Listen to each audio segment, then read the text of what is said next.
थे। इसके अलावा ये एक लिटरेरी फैमिली से थी, मतलब इनकी मदर जो थी वो एक मलयालम की पोएट्स थी और इनके फादर राइटर थे, इनके ग्रेट अंकल भी एक पोएट थे। तो ये भी मलयालम और इंग्लिश दोनों लैंग्वेज में लिखा करती थी। मलयालम में अपनी शॉर्ट स्टोरीज लिखा करती थी और इंग्लिश में ही अपनी पोएट्री लिखा करती थी। तो इनकी पोएट्री बहुत इंटरेस्टिंग होती थी। इसके अलावा आज हम इनके बारे में सब कुछ जानेंगे, बहुत कुछ जानेंगे दोस्तों। तो शुरू करते हैं आज की हमारी वीडियो। इनके तीन नाम थे, माधवी कुट्टी, कमला दास और कमला सुरैया। अब कैसे कैसे ये तीन नाम मिले इनको आगे बताऊंगा। इंग्लिश में तो ये अपनी पोएम्स को कमला दास के नाम से पब्लिश करवाती थी, जो नाम इनको इनकी शादी के बाद में मिला था। माधवी कुट्टी नाम से ये मलयालम में अपनी शॉर्ट स्टोरीज को पब्लिश करवाती थी, जो कि इनका बचपन से नाम था। और कमला सुरैया नाम इन्होंने तब रखा था जब इन्होंने इस्लाम अपना लिया था 65 की एज में जाकर। इनका टाइम स्पेन था 1934 से 2009 तक। इनका जन्म हुआ था केरला में मालाबार डिस्ट्रिक्ट में। तब इस जगह का नाम मालाबार डिस्ट्रिक्ट था। उस वक्त इंडिया पर ब्रिटिश लोगों का कंट्रोल था, तब की बात हो रही है ये। तो इनके फादर एक मलयालम न्यूज़पेपर था मातृभूमि, केरला में पब्लिश होता था ये न्यूज़पेपर। बहुत ज्यादा पढ़े जाने वाला न्यूज़पेपर था, दूसरे नंबर पर केरला में ये। तो उसके एडिटर थे इनके फादर, जबकि इनकी मदर का नाम था नालापट्ट बालामणि अम्मा। ये इनकी मदर का नाम था। ये मलयालम लैंग्वेज में लिखने वाली बहुत ही फेमस पोएट्स थी। तो इनकी मदर को पोएटेस ऑफ मदरहुड भी बोला जाता है। बालामणि अम्मा को पोएटेस ऑफ मदरहुड भी बोला जाता है। को भी बहुत सारे अवार्ड्स मिल चुके हैं, पद्म भूषण, साहित्य अकादमी अवार्ड, सरस्वती सम्मान वगैरह। इनकी मदर एक मलयाली पोएट्स थी और फादर एडिटर थे। तो ऐसी फैमिली में जन्म हुआ था कमला दास का। तो बचपन कलकत्ता में गुजरा क्योंकि इनके फादर की वहां पे जॉब थी। तो इनकी मदर की तरह कमला दास का भी झुकाव राइटिंग की तरफ था। अब पोएट्री में इनका इंटरेस्ट तब बढ़ा जब इनके ग्रेट अंकल थे नालापट्टू नारायण मेनन, उनको देखकर इनका पोएट्री की तरफ इंटरेस्ट बढ़ा। नारायण मेनन भी मलयालम लैंग्वेज के ऑथर थे। इसके बाद सिर्फ 15 साल की एज में, उस वक्त कम एज में शादी हो जाती थी, तो इनकी शादी कर दी गई बैंक ऑफिसर माधव दास के साथ में। ऐसा नहीं था कि उनसे शादी होने के बाद उन्होंने कमला दास की राइटिंग के इंटरेस्ट को दबाया, बल्कि वो तो कमला दास को एनकरेज करते थे। शादी के बाद इनको नाम मिला कमला दास। कमला दास बनने के बाद ये दोनों लैंग्वेजेस में, इंग्लिश और मलयालम दोनों में अपने वर्क्स को पब्लिश करवाती थी। मलयालम लैंग्वेज में तो ये अपनी शॉर्ट स्टोरीज लिखती थी और इंग्लिश लैंग्वेज में अपनी पोएम्स को। इन्होंने एक बार खुद इस बात पर क्लेम किया था कि पोएट्री इस देश में नहीं लिख सकती। अब इनकी फर्स्ट बुक ऑफ पोएट्री थी समर इन कलकत्ता, और ये कमला दास की लाइफ और इंडियन इंग्लिश लिटरेचर में कमाल का वर्क है। ये इंडिपेंडेंट माइंड की राइटर थी। उस वक्त जब इंडियन पोएट्स 19th सेंचुरी के एडिक्शन, सेंटिमेंट्स और रोमांटिक लव को लिख रहे थे, उस वक्त उन्होंने इस टाइप की पोएट्री लिखी अपने इंडिपेंडेंट माइंड से। और फिर इनकी सेकंड बुक ऑफ पोएम्स थी द डिसेंडेंट्स, जो कि और ज्यादा क्लियर थॉट्स को दिखाती थी। दोस्तों इनकी थॉट्स और इनकी टोन बहुत हद तक एक फ्रेंच नोवेलिस्ट मार्गरेट डर्स उनसे मिलती जुलती है, और एक अमेरिकन पोएट है सिल्विया प्लाथ, उनसे तो बहुत हद तक। 42 की एज में जाकर इन्होंने अपना एक बहुत ही डेयरिंग वर्क, अपनी ऑटोबायोग्राफी माय स्टोरी को पब्लिश करवाया, जिसको इन्होंने ओरिजिनली मलयालम लैंग्वेज में लिखा था और उसका टाइटल था एंटे कथा।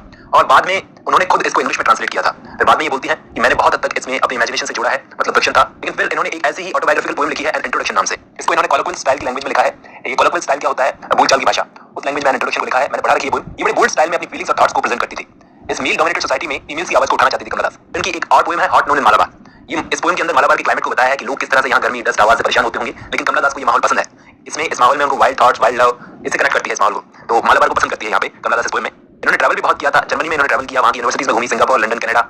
तो इन्होंने अपने वर्क्स को बहुत सारी लैंग्वेजेस में मिलते हैं इनके वर्क्स, जैसे फ्रेंच, स्पेनिश, रशियन, जर्मन और जापानीज। इन लैंग्वेजेस में भी इनके वर्क्स अवेलेबल हैं। इनको कन्फेशनल पोएट्स बोला जाता है। इसलिए दोस्तों एक अमेरिकन पोएट थे रॉबर्ट लॉवेल और एन सेक्सटन, उनके साथ इनको रखा जाता है क्योंकि वो भी कन्फेशनल पोएट और पोएट्स थे। फिर इनकी एक और पोएम जिसको मैंने पढ़ा रखा है, डांस ऑफ यूनिक्स। ये बड़ी अच्छी पोएम है। इसमें पोएट्स यूनिक्स से सिंपैथी रखती है यहाँ पर, और इसको भी ऑटोबायोग्राफिकल टोन में लिखा गया है। यूनिक्स का मतलब होता है दोस्तों किन्नर। इस पोएम में क्या है कि वो यूनिक्स तपती हुई गर्मी में डांस करते हैं, अपनी भारी कॉस्ट्यूम्स पहनकर, मुंह पर मेकअप लगाकर, इस भारी गर्मी में भी। तो इतनी गर्मी में वो इतना पैशन के साथ नाच रहे थे, तो उनका पैशन दिखती बनता है। तो बाहर से तो वो बहुत खुश लगते हैं, लेकिन अंदर से दुखी हैं। एक्चुअली इनके दिलों में उदासी है और ये हैप्पीनेस के सपने भी नहीं देख सकते, ऐसा बताया इस पोएम के अंदर कमला दास ने। फिर उनकी एक और पोएम है रिक्वेस्ट नाम की, जिसमें कमला दास रियलाइज करती है कि उनकी लाइफ मीनिंगलेस है, वो अकेली है और एकदम कलरलेस है उनकी लाइफ। पहले तो इनकी पोएट्री के लिए इनको इतनी अटेंशन नहीं दी गई, लेकिन आज इंडियन इंग्लिश लिटरेचर में इनका बड़ा इंफ्लुएंस है दोस्तों। 2009 में द टाइम्स ने इनको the mother of modern English Indian poetry बोला गया, द टाइम्स में इनको। और इनकी लास्ट बुक का नाम था दोस्तों the capped woman and other stories, जिसमें इन्होंने अपनी शॉर्ट स्टोरीज को ट्रांसलेट किया था। अब हस्बैंड माधव दास से इनको 3 बेटे थे और 1999 में इन्होंने इस्लाम अपना लिया। इन्होंने अनाउंस किया कि 65 की एज में अपने किसी मुस्लिम लवर से शादी करने का प्लान बनाया इन्होंने, लेकिन वो शादी नहीं हो पाई। 31 मई 2009 में 75 की एज में पुणे में हॉस्पिटल में इनकी डेथ हो गई और उनकी बॉडी को केरला ले जाकर तिरुवनंतपुरम की जामा मस्जिद में दफनाया गया, पूरी स्ट्रीट ऑनर के साथ में। अब 65 की एज में इन्होंने इस्लाम इसलिए कबूल किया था क्योंकि अब्दुस्मन समदानी, जो कि एक एमपी थे, पॉलिटिक्स से जुड़े हुए थे, उनसे ही शादी करना चाहती थी, जो 2 बार राज्यसभा के मेंबर रह चुके थे। तो उनकी एज थी 40 ईयर्स, इनकी एज थी 65। तो मुस्लिम लीग के एमएलए भी बने थे वो। तो उन्होंने कमला दास से शादी करने का प्रॉमिस किया कि अगर आप इस्लाम अपना लें तो मैं आपसे शादी करूंगा। लेकिन जब उन्होंने इस्लाम कबूल कर लिया कमला दास ने, तो वो अपना प्रॉमिस भूल गए, अपना वादा। कमला दास ने फिर से हिंदुइज्म अपनाने की कोशिश की, लेकिन फिर इनके बेटे एमडी नालापट्ट ने इनसे कहा कि आप मुस्लिम ही रहिए, लोग समझेंगे कि आपने धर्म बदलने को मजाक समझ रखा है, तो आपको टारगेट किया जा सकता है, तो मुश्किल हो जाएगी। तो ये मुस्लिम ही रही। कमला दास को अपने लाइफ टाइम में अपने लिटरेरी कंट्रीब्यूशन के लिए बहुत सारे अवार्ड्स मिले। जैसे 1963 में सबसे important pan Asian poetry prize मिला था इनको, जिसके बाद इनकी पहचान बढ़ी और इनको सीरियसली लिया जाने लगा। फिर 1968 में केरला साहित्य अकादमी अवार्ड, 1984 में इनका नाम शॉर्टलिस्ट किया गया था लिटरेचर में नोबेल प्राइज के लिए, 1988 में केरला स्टेट फिल्म अवार्ड भी इनको मिला था बेस्ट स्टोरी के लिए, और भी कई सारे अवार्ड्स मिले। 1976 में इन्होंने अपनी एक नोवेल लिखी थी अल्फाबेट ऑफ लस्ट, और 1976 में ही इन्होंने अपनी ऑटोबायोग्राफी लिखी थी माय स्टोरी। और लास्ट में कमला दास की एक बहुत ही फेमस लाइन है दोस्तों, I speak in 3 languages, right in 2, dream इन 1। मतलब कि मैं 3 लैंग्वेजेस बोलती हूँ, लिखती 2 में हूँ और ड्रीम सपने देखती हूँ 1 लैंग्वेज में। तो ये याद रखो, बहुत जरूरी लाइन है। आई होप आपको ये वीडियो अच्छी लगी होगी। आज की वीडियो में इतना ही दोस्तों। आज की इस वीडियो का टॉपिक बड़ा इंटरेस्टिंग है। आज की इस वीडियो में हम लोग डिस्कस करेंगे एक Anglo Indian writer Ruskin bond को। रस्किन बॉन्ड के बारे में जितनी ज्यादा से ज्यादा इंफॉर्मेशन हो सकेगी, उतनी ज्यादा इंफॉर्मेशन मैं इस वीडियो में देने की कोशिश करूंगा। सबसे पहले तो इनका जन्म हुआ था 19 मई 1934 को कसौली नाम की जगह पर, जो कि आज हिमाचल प्रदेश में है। पेशे से ये एक ऑथर है, लिखने का काम करते हैं। इनकी फर्स्ट नोवेल थी the room on the roof. The room on the roof ये फर्स्ट नोवेल थी, शॉर्ट स्टोरी नहीं थी, नोवेल थी दोस्तों, नोट कर लेना। और इस वर्क को पब्लिश करवाया गया था 1956 में। रस्किन बॉन्ड ने अपने लाइफ टाइम में बहुत सारी शॉर्ट स्टोरीज, बहुत सारी एसेज, बहुत सारी नोवेल्स लिखी हैं। लगभग 500 से ज्यादा वर्क्स लिखे हैं दोस्तों, 500 से ज्यादा वर्क्स, और लगभग 64 बुक्स इन्होंने बच्चों के लिए लिखी है। 1992 में इनको साहित्य अकादमी अवार्ड मिला था दोस्तों, इनके work a tree still grow in Dehra के लिए। 1999 में इनको पद्मश्री मिला था दोस्तों, और 2014 में पद्म भूषण। और 1957 में इनको जॉन लेवलिन राइस पुरस्कार मिलता है दोस्तों। इनकी फर्स्ट शॉर्ट स्टोरी थी दोस्तों अनटचेबल, जो इन्होंने 16 साल की एज में लिखी थी। अनटचेबल इनकी फर्स्ट शॉर्ट स्टोरी थी। और दोस्तों इसी के जैसा एक सिमिलर वर्क है अनटचेबल, जो मुल्कराज आनंद ने लिखा है, वो एक नोवेल है और वो भी मुल्कराज आनंद का फर्स्ट वर्क था, इसलिए आपको कंफ्यूज करने के लिए क्वेश्चंस बनाए जा सकते हैं ऐसे। उन्होंने 1951 में 16 साल की एज में फर्स्ट शॉर्ट स्टोरी लिखी थी अपनी अनटचेबल। और इनकी फर्स्ट नोवेल कौन सी थी? The room on the roof, जो कि इन्होंने 17 साल की उम्र में लिखी थी और पब्लिश करवाया था 21 साल की एज में। एक इनका सेमी ऑटोबायोग्राफिकल वर्क है दोस्तों, जिसका नाम है N orphan Anglo Indian boy rusty. अब ये सेमी ऑटोबायोग्राफिकल वर्क क्या होता है? जिसमें राइटर काफी हद तक अपनी लाइफ से इंस्पिरेशन लेकर किसी वर्क को लिखता है, तो उसे सेमी ऑटोबायोग्राफिकल वर्क बोलते हैं। इनका सेमी ऑटोबायोग्राफिकल वर्क कौन सा है? N orphan Anglo Indian boy rusty. इनका एक वर्क है द ब्लू अम्ब्रेला। इस वर्क को 1980 में इन्होंने लिखा था। फिर साल 2005 में विशाल भारद्वाज ने इस पर एक फिल्म अडैप्शन किया, यानी विशाल भारद्वाज ने इस पर एक फिल्म बनाई जिसका नाम दिया गया ब्लू अम्ब्रेला। और इस वर्क को दोस्तों नेशनल फिल्म अवार्ड भी मिला था। किस कैटेगरी में मिला था? बेस्ट चिल्ड्रन फिल्म की कैटेगरी में, बच्चों के लिए बेस्ट फिल्म वाली कैटेगरी में। और इसके अलावा विशाल भारद्वाज ने इनकी एक और स्टोरी पर फिल्म बनाई है। एक फिल्म आई थी 7 खून माफ, जिसमें प्रियंका चोपड़ा ने एक्टिंग किया। वो फिल्म इनकी स्टोरी सुज़ैना सेवन हस्बैंड पर बेस्ड है। रस्किन बॉन्ड ने बच्चों के लिए जो पहली नोवेल लिखी थी, उस नोवेल का नाम था the hidden pool. The hidden pool. इन सब वर्क्स की तरह एक और वर्क है दोस्तों इनका, जिसका नाम है अ फ्लाइट ऑफ पिजन्स। इस पर भी बॉलीवुड में फिल्म बन चुकी है, जुनून जुनून नाम की, जो कि 1857 की क्रांति को बताती है। एक हिस्टोरिकल नोवेल है दोस्तों वो, द फ्लाइट ऑफ पिजन्स। अब दोस्तों मैं आपको रस्टी के बारे में बताता हूं कि रस्टी क्या है। रस्टी एक ऐसा कैरेक्टर है जिसे रस्किन बॉन्ड ने खुद जन्म दिया है। उन्होंने एक फिक्शनल कैरेक्टर बनाया रस्टी, जो कि एक 16 साल का लड़का है, एंग्लो इंडियन लड़का, जो देहरादून में रहता है। वो लड़का अनाथ है और उसकी खुद की कोई फैमिली नहीं है। उस लड़के के गार्जियन का नाम है मिस्टर जॉन हैरिसन, जिनका कैरेक्टर बहुत ही हार्श टाइप का है, मतलब अच्छा कैरेक्टर नहीं है, थोड़ा सा रूड कैरेक्टर है। रस्टी को उनकी सारी बातें माननी पड़ती है और कभी भी ऐसा नहीं होता कि रस्टी उनकी कोई बात नहीं मानता, वो उनकी सब बात मानता है। इसका कारण यह है कि उसे डर लगता है कि अगर वो उनको डिसोबे करेगा तो उसको मार पड़ेगी। अब रस्टी के कोई फ्रेंड्स नहीं है, इसलिए वो खुद को अकेला समझता है। अब रस्टी रहता कैसे एरिया में है? रस्टी एक ऐसे एरिया में रहता है, देहरादून का एक ऐसा इलाका जहां पर यूरोपियन सिविलाइजेशन आकर बसी थी। कहने का मतलब एक ऐसा इलाका जो इंग्लिश टाइप का है, लेकिन रस्टी इंडियन कल्चर को गले लगाना चाहता है, इंडियन कल्चर में घुलना मिलना चाहता है। इसलिए रस्टी वहां के यानी कि इंडियन बच्चों को फ्रेंड बनाता है, मार्केट में रहने वाले बच्चों को। अब ये चीज इसके गार्जियन मिस्टर जॉन को नहीं पता है और वो चुपके चुपके उन बच्चों के साथ में एडवेंचर्स वगैरह करता है। बहुत ही जल्दी रस्टी को रियलाइज होता है कि उसे अपने गार्जियन की कैद में से छूटना है और इंग्लैंड जाना है। ठीक है, अब ये कैरेक्टर की इंस्पिरेशन रस्किन बॉन्ड को कहां से मिलती है? अपने खुद के पर्सनल लाइफ के एक्सपीरियंसेस से। यहां तक कि उन्होंने जो अपना पहला वर्क लिखा था the room of the roof, उसके अंदर भी उन्होंने रस्टी का कैरेक्टर कुछ इस तरह से डिजाइन किया है कि वो उनकी खुद की लाइफ को बताता है। रस्किन बॉन्ड की वो खुद देहरादून में जब अपने दोस्तों के साथ में वहां पर रेंट का रूम लेकर रहते थे। रस्किन बॉन्ड देहरादून से बहुत ज्यादा प्यार करते हैं दोस्तों, इसलिए उनके वर्क्स के अंदर आपको ज्यादातर स्टोरीज देहरा से रिलेटेड ही मिलेगी, वहां की वादियों से और वहां के एटमॉस्फेयर से रिलेटेड। ये एक ऐसी चीज है दोस्तों जो आपको रस्टी के कैरेक्टर के बारे में पता होनी चाहिए अगर आप रस्किन बॉन्ड को पढ़ रहे हो तो।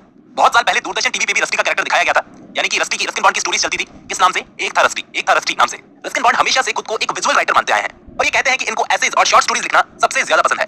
रस्किन बॉन्ड को एक नाम से जाना जाता है दोस्तों, उस नाम को नोट कर लेना, अ मैन ऑफ इमेजिनेशन, क्योंकि ये इमेजिन बहुत अच्छा करते हैं। रस्टी की तरह जैसे रस्टी इनकी स्टोरीज के अंदर इंग्लैंड जाना चाहता था, वैसे ये भी एक बार ब्रिटेन चले गए, लेकिन 4 साल वहां पर गुजारने के बाद में इन्हें रियलाइज हुआ कि मुझे इंडिया में रहना है। बट तभी इन्होंने अपना फेमस वर्क लिखा था, major work the room of the roof, अपना सेमी ऑटोबायोग्राफिकल वर्क रस्टी के बारे में। और उसी के लिए इनको 1956 या 7 में जॉन रीज प्राइज मिला था। दोस्तों इस बुक का इलस्ट्रेशन किया था लेजेंडरी कार्टूनिस्ट मारियो मिरांडा ने, इस चीज को भी नोट कर लेना। इन सब के अलावा इन्होंने एक बहुत ही फेमस और फनी पोएम भी लिखी है जिसका नाम है lines written on a sleepless night. उम्मीद करता हूं इस वीडियो से आपको कुछ हेल्प मिलेगी दोस्तों। आज की इस वीडियो में बस इतना ही।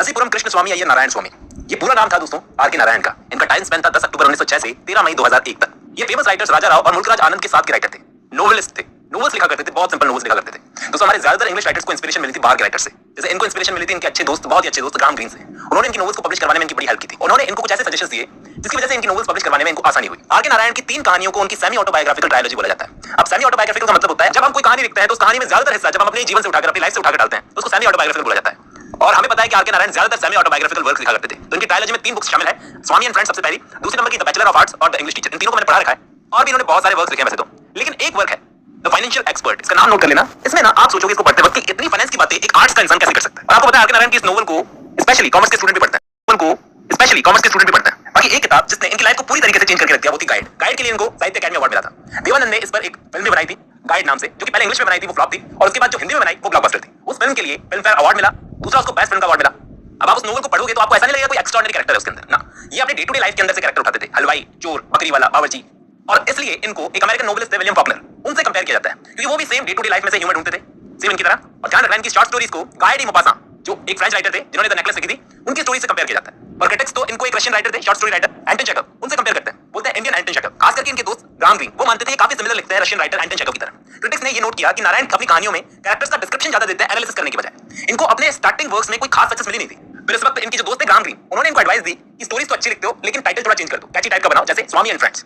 दोस्तों इनको ईएम फॉस्टर से भी कंपेयर किया जाता है, इनको बोला जाता है साउथ इंडियन ईएम फॉस्टर। लेकिन इंडियन क्रिटिक्स ने कई मामलों में काफी हद तक इनको क्रिटिसाइज किया, जैसे शशि थरूर ने बोला है कि नारायण के वर्क्स काफी हद तक जेन ऑस्टन से मेल खाते हैं, क्योंकि दोनों ही सोसाइटी के एक छोटे तबके को डील करते हैं। फर्क सिर्फ इतना है कि जेन ऑस्टन अपने सब्जेक्ट्स को ऑर्डिनरी से थोड़ा सा ऊपर ले जाती है और नारायण नहीं ले जा पाते।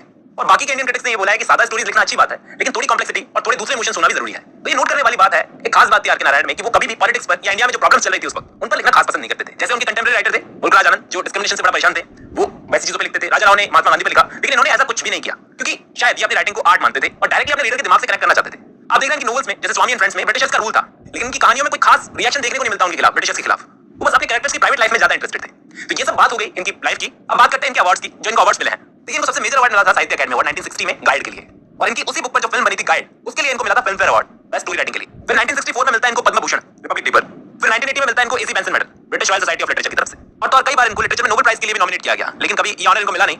और इनकी डेथ से एक साल पहले साल 2000 में इनको इंडिया का second highest civilian honour Padma Vibhushan मिला था। हो सकता है ये वीडियो आपके लिए कुछ हेल्पफुल साबित हो। दोस्तों, आज की इस वीडियो में इतना ही। दोस्तों, आज की इस वीडियो में मैं आपसे डिस्कस करूंगा एक फेमस राइटर की लाइफ को। राइटर का नाम है अमिताभ घोष। जितनी ज्यादा से ज्यादा हो सके उतनी ज्यादा इंफॉर्मेशन मैं इस वीडियो में देने की कोशिश करूंगा। चलिए शुरू करते हैं। अमिताभ घोष एक इंडियन इंग्लिश राइटर है जो नोवेल्स वगैरह लिखते हैं और सबसे ज्यादा फेमस है अपने हिस्टोरिकल फिक्शंस के लिए, क्योंकि ये विक्रम सेठ और रामचंद्र गुहा जिन्होंने इंडिया आफ्टर गांधी को लिखा है, इनके साथ के राइटर हैं, मतलब कंटेम्परेरी हैं तीनों आपस में, और इसलिए ये हिस्ट्री पर ज्यादा वर्क करते हैं, यानी कि हिस्टोरिकल चीजें लिखने का ज्यादा शौक है। इन्होंने रामचंद्र गुहा के साथ मिलकर एक मैगजीन तैयार की थी जिसका नाम था हिस्ट्री टाइम्स। अब मैं आपको अमिताभ घोष के बारे में कुछ बातें बताता हूं जो आपको नोट कर लेनी चाहिए। सबसे पहली बात तो ये कि साल 2018 में अमिताभ घोष को 54th ज्ञानपीठ अवार्ड मिला था, जो इंडिया का सबसे ऑनरेबल लिटरेरी अवार्ड होता है दोस्तों। इनकी सबसे पहली नोवेल थी द सर्कल ऑफ रीजन, जिसके लिए इनको फ्रांस का सबसे फेमस लिटरेरी अवार्ड मिला था दोस्तों। उसका नाम था प्रिक्स मेडिकस एडवेंचर अवार्ड। इसका नाम नोट कर लेना। जा सकता है कि अमिताभ घोष को किस नोवेल के लिए मिला था, सबसे first novel the circle of reason के लिए। इनकी सबसे फेमस नोवेल का नाम है the shadow lines. The shadow lines सबसे फेमस नोवेल है इनकी, जो कि दो पार्ट्स में बटी हुई है, और दो पार्ट्स के नाम क्या है? पहला पार्ट है गोइंग अवे और दूसरा पार्ट है कमिंग होम। और इसी वर्क द शैडो लाइन्स के लिए इनको साहित्य अकादमी अवार्ड भी मिला है दोस्तों। इसके अलावा इसी वर्क के लिए इनको आनंद पुरस्कार भी मिला है। साहित्य अकादमी अवार्ड और आनंद पुरस्कार इनको किस वर्क के लिए मिला है? द शैडो लाइन्स के लिए। इनकी नोवेल्स की सेटिंग ज्यादातर हिंद महासागर, बंगाल की खाड़ी और अरेबियन सी में होती थी। इनके मतलब आसपास होती थी, हिंद महासागर, बंगाल की खाड़ी और अरेबियन सी के आसपास। इनकी सबसे पहली बुक जिसको इन्होंने वर्ड्स यानी कि कविता की फॉर्म में लिखा था, वो कौन सी बुक थी? 2021 में ही लिखी है दोस्तों, जंगलनामा नाम की, जंगलनामा। अब एक और इंपॉर्टेंट चीज जो आपको नोट कर लेनी चाहिए दोस्तों, अमिताभ घोष की एक फेमस ट्रायलॉजी है आइबिस ट्रायलॉजी, जिसके अंदर इनकी 3 नोवेल्स शामिल है, बहुत ही फेमस नोवेल है। सबसे पहले तो सी ऑफ पपीज जो 2008 में लिखी गई थी, रिवर ऑफ स्मोक जो 2011 में लिखी गई थी, और फ्लड ऑफ फायर जो कि 2015 में लिखी गई थी। ये 3 नोवेल्स को मिलाकर बनती है आइबिस ट्रायलॉजी। ये आइबिस ट्रायलॉजी एक हिस्टोरिकल पिक्चर है दोस्तों, बाकी वर्क्स की तरह, जो कि पोस्ट कॉलोनियल लिटरेचर का हिस्सा भी है। और इस वर्क में किस चीज की बात की गई है, यानी किस चीज की कहानी है? इंडिया और चाइना के बीच में जो फर्स्ट अफीम वॉर हुआ था ना, अगर आपको पता हो तो फर्स्ट अफीम वॉर हुआ था, उसकी कहानी है इन तीनों बुक्स के अंदर। इस वर्क का नाम है आइबिस ट्रायलॉजी, इस चीज को नोट कर लेना चाहिए। इनका जो फेमस वर्क है ना द कैलकाटा क्रोमोसोम, उसको 1997 में आर्थर सी क्लर्क अवार्ड मिला था। साल 2009 में इनको वोडाफोन क्रॉसवर्ड बुक अवार्ड मिला था दोस्तों। और 2011 में इनका जो वर्क है रिवर ऑफ स्मोक, जो कि आइबिस ट्रायलॉजी में शामिल है दोस्तों, उसको मैन एशियन लिटरेरी प्राइज के लिए शॉर्टलिस्ट किया गया था। 2007 में इनको पद्मश्री मिला, और मार्गरेट एटवुड के साथ में इनको कंबाइंड प्राइज मिला था, डैन डेविड प्राइज मिला था। किसके साथ में? मार्गरेट एटवुड के साथ में। अमिताभ घोष की एक फेमस नोवेल है दोस्तों ग्लास पैलेस। ये ग्लास पैलेस जो थी ना, इस नोवेल को इन्होंने कॉमनवेल्थ राइटर्स प्राइज में से विड्रॉ कर लिया था, बाहर निकलवा लिया था। कारण क्या था? क्योंकि इनको नफरत थी ये कॉमनवेल्थ नाम से, कि ये हमको कॉमनवेल्थ क्यों बोला जाता है, हमारे जैसे राइटर्स को कॉमनवेल्थ राइटर्स क्यों बोला जाता है। उसी नोवेल को निकलवा लिया था ग्लास पैलेस को। अब मैं एक एक करके इनके वर्क्स की लिस्ट देता हूं जो इन्होंने क्रोनोलॉजिकली लिखे थे। सबसे पहले द सर्कल ऑफ रीजन 1986 में, द शैडो लाइन्स 1988 में, कैलकाटा क्रोमोसोम 1995 में, द ग्लास पैलेस 2000 में, द हंग्री टाइड 2004 में, सी ऑफ पपीज 2008 में, रिवर ऑफ स्मोक 2011 में, फ्लड ऑफ फायर 2015 में, गन आइलैंड 2019 में, और जंगलनामा 2021 में। लगभग इनके सारे ही वर्क्स बहुत फेमस हैं दोस्तों, लेकिन सबसे ज्यादा फेमस है ये शैडो लाइन्स और हंग्री टाइड। उम्मीद करता हूं इस वीडियो से आपको कुछ हेल्प मिलेगी। आज की इस वीडियो में बस इतना ही दोस्तों। इस वीडियो में हम लोग एक Indian born British American novelist Salman Rushdie को डिस्कस करेंगे, जो कि फेमस है अपनी नोवेल मिडनाइट चिल्ड्रन के लिए। ये जब भी कोई वर्क लिखते थे तो 4 चीजों को जोड़ना बहुत पसंद करते थे। पहला मैजिक, हिस्ट्री, फिक्शन और रियलिज्म। इनका पूरा नाम है अहमद सलमान रश्दी। 19 जून 1947 बॉम्बे में इनका जन्म हुआ। उस वक्त तक बॉम्बे प्रेसिडेंसी था, क्योंकि ब्रिटिशर्स इंडिया से गए नहीं थे। इनके 2 वर्क्स बहुत ज्यादा फेमस है, मिडनाइट चिल्ड्रन 1981 और the satellite verses 1988। Booker prize इनको मिला था मिडनाइट चिल्ड्रन के लिए 1981 में, और इनके ज्यादातर वर्क्स पोस्ट कॉलोनियल लिटरेचर का हिस्सा है। अब बात करें इनकी नोवेल मिडनाइट चिल्ड्रन की, उसके लिए इनको बुकर प्राइज मिला था, जो कि बहुत बड़ा अवार्ड होता है। और सैटेलाइट वर्सेस इनकी 4th नोवेल थी, जिस नोवेल की वजह से इनकी जान पर बनाई थी। इनको मौत की धमकियां मिलने लगी थी। इनकी फर्स्ट नोवेल थी ग्रीमस, एक फैंटेसी और साइंस फिक्शन नोवेल, जिसको ना तो पब्लिक ने सीरियसली लिया ना लिटरेरी क्रिटिक्स ने। उसके 6 साल बाद इनकी दूसरी नोवेल आती है मिडनाइट चिल्ड्रन, जिसके पब्लिश होने के बाद इनको कुछ पहचान मिली, बहुत पहचान मिली। 1981 में इनको बुकर प्राइज मिला इस नोवेल के लिए। ये एक ऐसे बच्चे की कहानी है जो 1947 में इंडिया की आजादी के वक्त पैदा होता है, आधी रात में, जिसको पैदा होने के साथ ही कुछ ऐसी स्पेशल पावर्स प्राप्त होती है कि वो उसी डेट को, उसी रात में, उसी वक्त पैदा हुए बच्चों के साथ में मेंटली कनेक्शन बना सकता है। और वो बच्चे का कैरेक्टर, जिसका नाम है सलीम, काफी हद तक सिमिलर है हमारे ऑथर सलमान रश्दी से। लेकिन सलमान रश्दी इसको साफ इनकार करते हैं कि कोई भी ऑटोबायोग्राफिकल एलिमेंट नहीं है इस नोवेल में। मिडनाइट चिल्ड्रन के बाद इन्होंने लिखी एक नोवेल शेम 1983 में, पाकिस्तान में उस वक्त जो पॉलिटिकल उथल-पुथल हो रही थी उसको लेकर। और इस नोवेल में जो कैरेक्टर्स हैं वो बेस्ड हैं जुल्फिकर अली भुट्टो और मोहम्मद ज़ल उल हक पर। इस बुक को फ्रांस में बेस्ट फॉरेन बुक का अवार्ड मिला, और काफी हद तक ये करीब पहुंच चुकी थी बुकर प्राइज के। फिर 1987 में इन्होंने लिखा द जैगवार स्माइल को। ये नोवेल थी सेंट्रल अमेरिका में एक देश है निकारागुआ, उसके बारे में ये बुक लिखी हुई है। ये एक नॉन फिक्शनल बुक है। फिर 1988 में इनकी एक बुक आती है जो कि बहुत ही मोस्ट कंट्रोवर्शियल वर्क था इनका, सैटेलाइट वर्सेस। इसके अलावा बहुत सारी शॉर्ट स्टोरीज भी इन्होंने लिखी है, जैसे east west 1994, the moon's last eye, the ground beneath our feet. इनके वर्क्स को 5 बार, लगभग 5 बार बुकर प्राइज के लिए शॉर्टलिस्ट किया गया। 1981 में मिडनाइट चिल्ड्रन को, 1983 में शेम को, 1988 में सैटेलाइट वर्सेस को, 1995 में मून लास्ट आई को, और 2019 में ये वर्क था जिसको मैं प्रोनाउंस नहीं कर पाऊंगा सॉरी। और 2005 में इनकी नोवेल शालीमार द क्लाउन को एक प्रेस्टिजियस अवार्ड मिला, जिसका नाम है हच क्रॉसवर्ड बुक अवार्ड। 1993 में इनको मिलता है Austrian state prize of European literature. 2008 में इनको मिला था James Joyce award University College Dublin से, और 2019 में स्विस फ्री थिंकर अवार्ड। 2004 से 2006 तक ये पैन अमेरिकन सेंटर में प्रेसिडेंट थे। उम्मीद करता हूं ये वीडियो आप लोगों के लिए कुछ हेल्पफुल साबित होगी दोस्तों। आज की इस वीडियो में इतना ही। दोस्तों इस वीडियो में हम लोग एक इंडियन ऑथर अरुंधति रॉय की लाइफ को डिस्कस करेंगे जो कि फेमस है गॉड ऑफ स्मॉल थिंग्स के लिए। ये नोवेल एक फिक्शन है जिसको साल 1997 में मैन बुकर प्राइज मिला था। इनका पूरा नाम है सुजाना अरुंधति रॉय। इनका जन्म हुआ था 24 नवंबर 1961 में शिलांग आसाम में, जो कि आज के टाइम पर मेघालय है। राइटर होने के साथ साथ ये एक पॉलिटिकल एक्टिविस्ट भी है और ह्यूमन राइट्स में भी इन्वॉल्व है। सबसे पहले इनको अपनी लाइफ में सबसे मेजर अवार्ड मिला था national film award best screen play writing के लिए 1988 में। फिर मिला 1997 में मैन बुकर प्राइज जो कि सबसे बड़ा अवार्ड था इनके लिए। 2004 में इनको सिडनी पीस प्राइज मिला था और फिर से 2004 में इनको ऑर्वेल अवार्ड मिला था और अभी 2011 में इनको नॉर्मन मेलर प्राइज मिला था। इनकी मदर तो एक क्रिश्चियन थी और इनके फादर बंगाली हिंदू।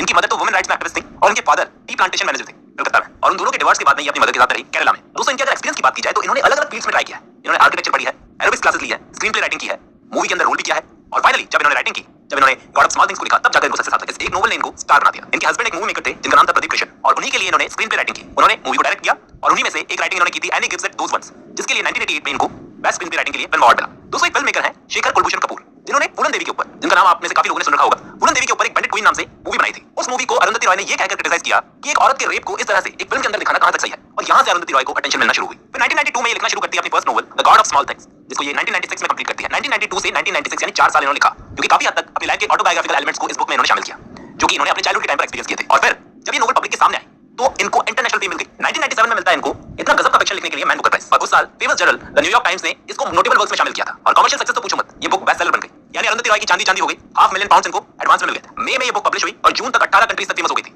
सारी कंट्रीज में सारे न्यूज़पेपर्स इसकी सराहना कर रहे थे, लेकिन इंडिया में इसको क्रिटिसिज्म झेलना पड़ा इसके सेक्सुअल कंटेंट की वजह से। फिर 2017 में इन्होंने एक बुक लिखी the ministry of utmost happiness. अब सवाल ये आता है कि अरुंधति रॉय ने गॉड ऑफ स्मॉल थिंग्स और कुछ ही चुनिंदा वर्क्स लिखे हैं जिनके नाम हमको पता है, इतने कम वर्क्स क्यों लिखे इन्होंने? क्योंकि दोस्तों ये राइटर होने के साथ साथ पॉलिटिकल एक्टिविस्ट भी हैं। ये साथ ही साथ नॉन फिक्शन भी लिखती है, यानी कि एसेज वगैरह, यानी सोशल कॉजेस पे। एक चीज और जो थोड़ा सा हमारे व्यूअर्स को हर्ट कर सकती है, 2008 में इन्होंने द टाइम्स ऑफ इंडिया को एक इंटरव्यू दिया था जिसमें इन्होंने कहा कि ये कश्मीर की इंडिपेंडेंस को सपोर्ट करती हैं, जिस पर इनको कांग्रेस और बीजेपी दोनों को क्रिटिसिज्म झेलना पड़ा। इसके अलावा अरुंधति रॉय ने एक कैंपेन किया था, एक एक्टिविस्ट है मेधा पाटकर, उनके साथ में नर्मदा डैम प्रोजेक्ट के ऊपर। इनका कहना था कि ये डैम 500,000 लोगों को डिस्प्लेस कर देगा।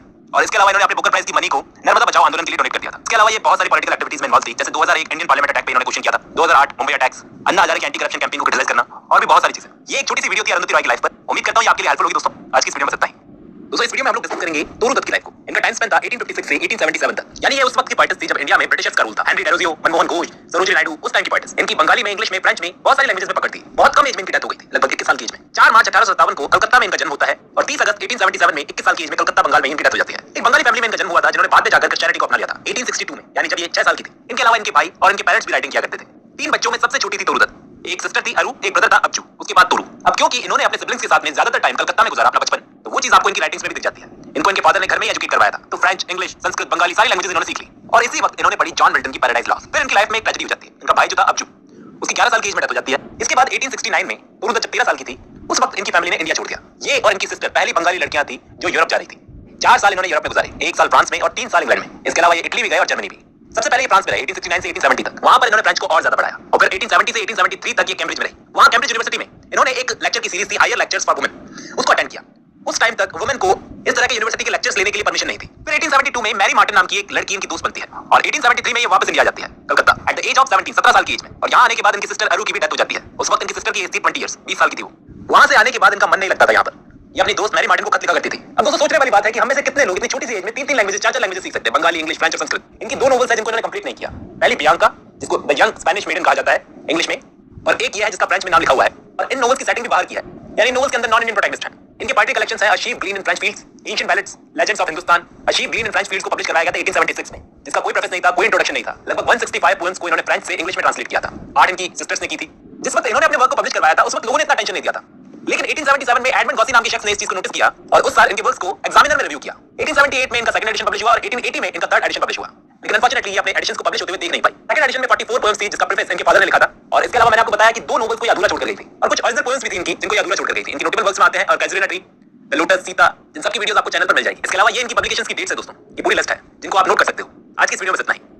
तो आज की हमारी वीडियो का टॉपिक रहेगा मुल्कराज आनंद 1905 से 2004 तक, जो कि एक इंडियन इंग्लिश राइटर थे और ट्रेडिशनल इंडियन सोसाइटी में जो पिछड़ी जातियां थी उन पर लिखने के लिए ज्यादा जाने जाते थे। और इसी के साथ साथ ये आर के नारायण और राजा राव जैसे बड़े ऑथर्स के समकालीन थे। इन्हें अपनी शॉर्ट स्टोरीज और नोवेल्स के लिए भारत में तो क्या, भारत के बाहर भी बड़ा सम्मान मिला। और बात करें इनकी अचीवमेंट्स की तो इन्हें पद्म भूषण, साहित्य अकादमी अवार्ड और इंटरनेशनल पीस प्राइज भी मिल चुका है। और इसी के साथ साथ इन्हें भारत का चार्ल्स डिकेंस भी कहा जाता है। तो आज की हमारी वीडियो इन्हीं पर है, मुल्कराज आनंद। कुछ इंपॉर्टेंट क्वेश्चन आंसर्स आप डिस्कस कर लेते हैं हम लोग। तो सबसे पहला क्वेश्चन है हु वाज मुल्कराज आनंद? मुल्कराज आनंद कौन थे? तो इसका जवाब होगा Mulkraj Anand was prominent Indian author of novels, short stories and critical essays in English, who is known for his realistic and sympathetic portrayal of the poor in India. तो मुल्कराज आनंद अपनी नोवेल्स, शॉर्ट स्टोरीज और critical essays वगैरह English में लिखा करते थे। एक तरह से कहें तो बहुत ही फेमस इंडियन इंग्लिश ऑथर थे। अगला क्वेश्चन है which was the first novel of Mulkraj Anand? Mulkraj Anand की फर्स्ट नोवेल कौन सी थी? तो इसका जवाब होगा his first novel was untouchable, published in 1935, was an account of day to day life of an untouchable. तो मुल्कराज आनंद की पहली नोवेल थी अनटचेबल, जिसे 1935 में पब्लिश करवाया गया और एक डे टू डे लाइफ पर बेस्ड ये नोवेल है। एक लाखा नाम का लड़का है, उसकी कहानी है ये, जो कि एक अनटचेबल होता है। बहुत ही बढ़िया नोवेल है दोस्तों, आपको पढ़नी चाहिए। अगला क्वेश्चन है when was Mulkraj Anand awarded with Padma Bhushan? Mulkraj Anand को पद्म भूषण से कब सम्मानित किया गया? तो दोस्तों इसका जवाब होगा 1968। और अगर मैं पूछूं कि when was Mulkraj Anand awarded with साहित्य अकादमी अवार्ड, तो इसका जवाब होगा 1971 और इंटरनेशनल पीस प्राइज को मिला था 1953 में। अगला क्वेश्चन है what was the writing style of Mulkraj Anand? Mulkraj Anand का राइटिंग स्टाइल कैसा था? तो इसका जवाब होगा his writings are rich with the realistic and touching total problems of common man, often written with heart-wrenching clarity. Mulkraj Anand was much too familiar with the problems of poorer sections himself. तो मुल्कराज आनंद realistic लिखा करते थे और जैसा कि मैंने आपको बताया पुअर सेक्शंस पे ज्यादा लिखा करते थे, यानी कि पिछड़ा वर्ग। अब हम इनकी कुछ नोवेल्स और ऑटोबायोग्राफीज पे नजर डालते हैं। तो सबसे पहले नोवेल्स ऑफ मुल्कराज आनंद, तो ये कुछ नोवेल्स हैं मुल्कराज आनंद की। सबसे पहले अनटचेबल 1935, उसके बाद कुली 1936, उसके बाद two leaves and a bird 1937, उसके बाद द विलेज 1939, उसके बाद across the black waters 1939, the sword and sickle 1942, the big heart 1945, the last child 1934, the private life of an Indian prince 1953, इसके बाद लास्ट है द रोड 1961। तो ये थी नोटेबल नोवेल्स ऑफ मुल्कराज आनंद। अब हम इनकी कुछ ऑटोबायोग्राफीज पे नजर डालते हैं। तो ये है मुल्कराज आनंद की ऑटोबायोग्राफी। सबसे पहले 7 समर्स 1951, उसके बाद मॉर्निंग फेज 1968, जिसके लिए इन्हें साहित्य अकादमी अवार्ड मिला था, जो कि बेस्ट लिटरेचर अवार्ड होता है इंडिया के अंदर। इसके बाद कन्वर्सेशंस इन ब्लूम्सबरी 1981। तो ये थी कुछ ऑटोबायोग्राफीज ऑफ मुल्कराज आनंद। तो दोस्तों आज की वीडियो में बस इतना ही। मुलाकात होगी आपसे अगली वीडियो में, तब तक के लिए धन्यवाद। दोस्तों आज के हमारे इस वीडियो का टॉपिक रहेगा रविंद्रनाथ टैगोर। इनकी लाइफ से जुड़े कुछ इंपॉर्टेंट क्वेश्चन आंसर्स को हम इस वीडियो में डिस्कस करेंगे और इसी के साथ साथ आज की हमारी इस वीडियो से मैं इंडियन ऑथर्स की सीरीज भी चालू कर रहा हूं और शुरुआत हो रही है रविंद्रनाथ टैगोर से। तो दोस्तों अब ज्यादा टाइम वेस्ट करते हुए शुरू करते हैं आज की हमारी वीडियो। Let's begin. तो सबसे पहला क्वेश्चन ये है कि why Rabindranath Tagore is famous? Rabindranath Tagore क्यों फेमस है? तो इसका जवाब होगा because he was a Bengali poet, novelist and painter. Multi talented आदमी थे and best known for being non European to be awarded the Nobel prize for literature in 1913 with his book Gitanjali, जिसको हम सॉन्ग्स ऑफरिंग भी बोल सकते हैं। तो यहाँ पे रविंद्रनाथ टैगोर एक पोएट भी थे, नोवेलिस्ट भी थे, पेंटर भी थे और एक नॉन यूरोपियन होने के बावजूद भी इनको नोबेल प्राइज दिया गया 1913 में इनकी बुक गीतांजलि के लिए। इसलिए रविंद्रनाथ टैगोर फेमस थे। दूसरा क्वेश्चन यहाँ पे है कि how many poems are written by Rabindranath Tagore? Rabindranath Tagore ने लगभग कितनी पोएम्स लिखी थी? तो दोस्तों मोर देन 2000 पोएम्स, 2000 से भी ज्यादा पोएम्स लिखी थी रविंद्रनाथ टैगोर ने। तीसरा क्वेश्चन है व्हाट इज गीतांजलि? गीतांजलि क्या है? Gitanjali is a collection of poems by Bengali poet Rabindranath Tagore. Tagore received the Nobel Prize for Literature largely for this book, and this book is a part of the collection from the UNESCO of representative works. तो गीतांजलि एक collection of poems है। रविंद्रनाथ टैगोर ने इस collection of poems को तैयार किया और इस चीज के लिए उनको नोबेल प्राइज से सम्मानित किया गया और ये जो बुक है यूनेस्को के रिप्रेजेंटेटिव वर्क्स के कलेक्शन में शामिल है। और तो और क्या आपको पता है दोस्तों कि रविंद्रनाथ टैगोर इंडियन ओरिजिन के पहले आदमी थे, यहाँ तक कि पहले एशियन थे जिनको नोबेल पुरस्कार मिला था 1913 में। ये चीज याद रखना, कहीं भी काम आ सकती है, ठीक है। तो अगला क्वेश्चन है why Tagore rejected the title of knighthood? Tagore ने नाइटहुड का टाइटल जो है वो रिजेक्ट क्यों किया या फिर कहें कि वापस क्यों दिया? तो दोस्तों इसका जवाब होगा Rabindranath Tagore written his knighthood in 1919 because Jallianwala Bagh massacre in Punjab forced people like Tagore to reject and restricted them to enjoy the titles awarded by a brutal repressive power। तो रविंद्रनाथ टैगोर ने जलियांवाला बाग हत्याकांड के कारण अपना जो नाइटहुड का टाइटल था वो वापस दे दिया था। ये मैसेकर का मतलब होता है कत्लेआम कर देना। इस शब्द को नोट कर लो। The next question is what are the works of Rabindranath Tagore? मतलब किस किस तरह के वर्क्स करते थे Rabindranath Tagore? Poems, novels, short stories, dramas, painting, drawing and music etcetera etcetera. Multi talented आदमी थे, मैंने आपको पहले भी बताया। Next question who gave Gurudev title to Rabindranath Tagore? Rabindranath Tagore को गुरुदेव टाइटल किसने दिया था? तो दोस्तों इसका जवाब होगा गांधी जी। महात्मा गांधी ने रविंद्रनाथ टैगोर को गुरुदेव का टाइटल दिया था और इसकी वजह भी यहाँ पे दे रखी है कि after Rabindranath Tagore Gandhi ji the title of Mahatma. जब रविंद्रनाथ टैगोर ने गांधी जी को महात्मा का टाइटल दिया था, Gandhi ji playing tribute to Tagore gave him the title of Gurudev। Gandhi ji ने भी सम्मान में रविंद्रनाथ टैगोर को गुरुदेव का टाइटल दिया। Tagore was a great guru in ideological sense too, as he always advocated for unfettered learning। तो रविंद्रनाथ टैगोर जो थे वो एक ग्रेट गुरु थे आइडियोलॉजिकल सेंस में और वास्तव में वो इस टाइटल के हकदार थे। अगला क्वेश्चन है कि which university founded by Tagore and where it is located? Rabindranath Tagore ने कौन सी यूनिवर्सिटी को फाउंड किया था और वो कहां लोकेटेड है? तो दोस्तों विश्व भारती यूनिवर्सिटी को फाउंड किया था रविंद्रनाथ टैगोर ने और is a public central university located in Santiniketan, West Bengal. It is founded by Rabindranath Tagore who called it विश्व Bharti, which means the communion of the world with India। Until independence it was a college। तो ये विश्व Bharti public central university थी जो कि शांति निकेतन में located थी, waste Bengal में। इसको फाउंड किया था रविंद्रनाथ टैगोर ने और विश्व भारती का मतलब होता है communion of the world with India, विश्व भारती। तो दोस्तों आज की वीडियो में इतना ही। मुलाकात होगी आपसे अगली वीडियो में, तब तक के लिए धन्यवाद। और इन्हें पद्म भूषण भी मिल चुका है और साहित्य अकादमी अवार्ड भी मिल चुका है। 24 जून 1937 को इनका जन्म हुआ और अभी फिलहाल ये 81 वर्ष की हैं। ये नोवेल्स के साथ साथ children, drama, fiction, non fiction और शॉर्ट स्टोरीज वगैरह भी लिखा करती थी। इनका नाम अनीता मजूमदार था। इनकी मदर जर्मन और फादर बंगाली थे। लैंग्वेजेस की अगर मैं बात करूं तो जर्मन, हिंदी, बंगाली, उर्दू और इंग्लिश जैसी लैंग्वेजेस से इनका अच्छा खासा मिल रहा है। बहुत ही कम उम्र से इन्होंने स्टोरीज वगैरह लिखना शुरू कर दिया था। इंग्लिश लिटरेचर इन्होंने यूनिवर्सिटी ऑफ दिल्ली से पढ़ी है और बाद में इन्होंने अश्विन देसाई जो कि एक फिलोसोफर और सॉफ्टवेयर कंपनी में एक डायरेक्टर है, उनसे शादी की, जिनसे इन्हें 4 संतानें हैं। इनकी बेटी किरण देसाई भी एक राइटर है, खुद एक राइटर है। अनीता देसाई को अपने राइटिंग के शुरुआती करियर में बहुत सारी निराशात लगी। आफ्टर मच एफर्ट इनकी नोवेल ट्राई द पीकॉक 1963 में यूके में पब्लिश हुई। इन्होंने बहुत सी नोवेल्स और शॉर्ट स्टोरीज वगैरह लिखी है। यूएस में बहुत सारी जगहों पर घूमी है, मतलब teaching writing workshop at American university. वैसे तो इनके बहुत सारे वर्क्स इंडियन कॉन्टेक्स्ट पर ही बेस्ड होते हैं, लेकिन इन्होंने इंटरनेशनली बहुत सारे नैरेटिव्स लिखे हैं। अब हम इनके कुछ सेलेक्टेड वर्क्स पर नजर डालते हैं। तो ये अनीता देसाई के वर्क्स है।